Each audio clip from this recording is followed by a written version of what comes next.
Let's make some pozole rojo. This came out so good, perfect for today because it was really cold and it came out so delicious.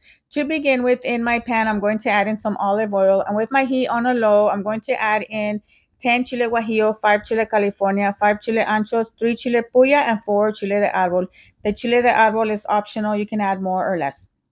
Going to lightly toast these, and once they have toasted, and you know when they have toasted when you smell the aroma, then you want to just stop right there. And then I'm going to add enough water to cover the chilies, and I'm going to turn the heat on high, and once it comes to a boil, I'm going to turn off the heat, cover the chilies, and just let them soften in the pan for about 20 minutes. After they have softened, I'm adding all these to my blender along with 6 garlic cloves, 15 peppercorns, a tablespoon of garlic powder, and half a tablespoon of ground cumin, and some of that water from where it was cooked. You can use just fresh water. And I'm going to blend this until it's well blended, setting this aside. And for my meat, I'm using 5 pounds of pork meat. I just use carne de puerco for pozole. That's what the package said. That's what I used. You can use whichever one that you want. And in my pot, I'm adding enough water. To that, I'm adding a whole onion, 1.5 heads of garlic, and then 3 bay leaves and all my meat. And I have my heat on a medium, and I'm going to cover that and cook this for an hour. After an hour, if you see any impurities in there, you want to remove it. I only saw some on the side of my pot, so that's what I removed. And now I'm going to add in, well, I'm going to strain in my chili. You don't have to strain it, but I like to strain it. I'm straining all that in there. And to this, I'm adding in 2 tablespoons of chicken knorr. That's optional too, but to me, I think it gives it great flavor.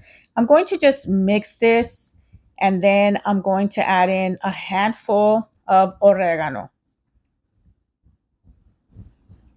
And then I'm going to mix this again, and I am going to cover this back up, still with my heat on a medium.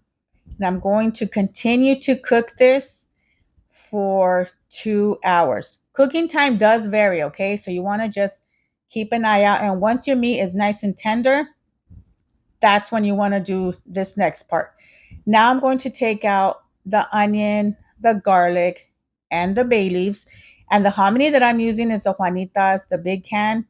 And I'm going to just use half of that can, but I did rinse my hominy. So you do want to rinse it. I'm going to add that in there, mix it, cover this back up, and just cook it for about 30 minutes, just until the hominy softens. And after 30 minutes, check on it. And if the meat is nice and tender and the hominy is nice and soft, then your pozole is done. And this one is done, and it already looks so good. And I really like my pozole to have color. And this one really did have color. And oh, wow, it was just so good. And now what I add is onion, radish. I add cabbage. Some people add lettuce. Some people even add cilantro. That's up to you. And of course, can't forget the lime. And I just serve mine with like those tostada chips, but you can use just like tostadas or bread or crackers, whatever your little heart desires. Needless to say, this is the best pozole I have made. It was so good. And leftovers are even better. So make this, you're gonna love it. Enjoy.